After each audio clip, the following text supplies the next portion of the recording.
All right, let's prove the triangle inequality, which states that for every real number, every pair of real numbers, x and y, the absolute value of their sum is less than or equal to the sum of their respective absolute values. Now, before we start this, which we're going to prove this by cases, we're going to write a few things that we know. So one, what is the absolute value of x? It's equal to the opposite of x if x is less than 0, and it's equal to x if x is greater than or equal to 0. Similarly, for the absolute value of y, it's equal to minus y if y is negative, and it's equal to y if y is greater than or equal to 0. Note also that both negative x is less than or equal to the absolute value of x, as is x is less than or equal to the absolute value of x. Either it's itself or it's because the one on the right is always positive. Okay, same with y's. Negative y is less than or equal to the absolute value of y, and y is less than or equal to the absolute value of y. That's true in all cases. All right, so case one that we care about, we're going to assume that both x and y are non-negative. So that tells us that the sum is also non-negative. So the absolute value of x plus y is in fact just x plus y.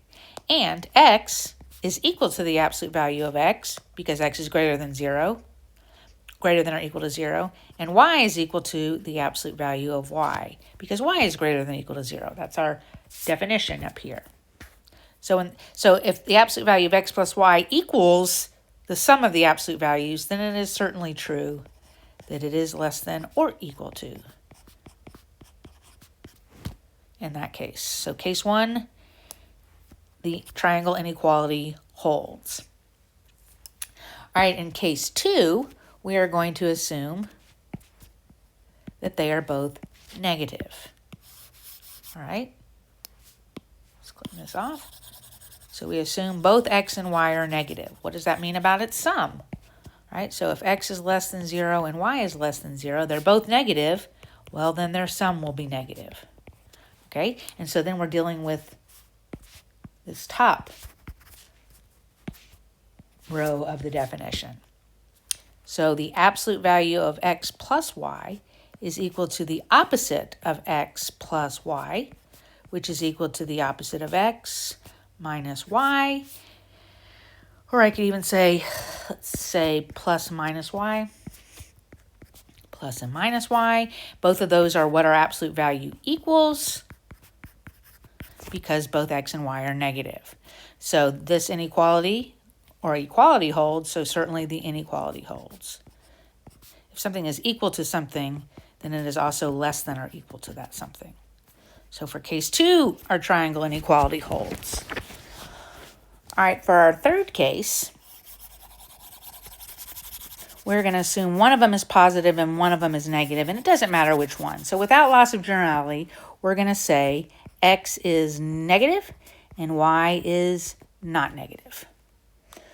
All right, so what do we know here? We know that the absolute value of x equals negative x, and the absolute value of y equals y. Okay.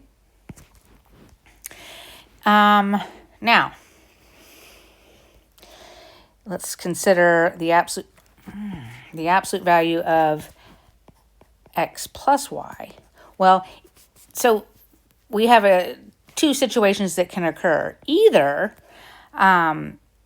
x is more negative than y, that is x plus y is negative. In that case, we would have the opposite of x plus y. The opposite of x plus y comes out if we are in this case where x plus y is negative, which is equal to negative x plus negative y, which is less than or equal to the absolute value of x plus the absolute value of y, because of this statement up here. The negative y is less than or equal to the absolute value of y, negative x is less than or equal to the absolute value of x.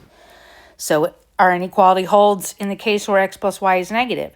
If x plus y is greater than 0, then the absolute value of x plus y is just x plus y, and that is certainly less than or equal to the absolute value of x plus the absolute value of y because of that statement.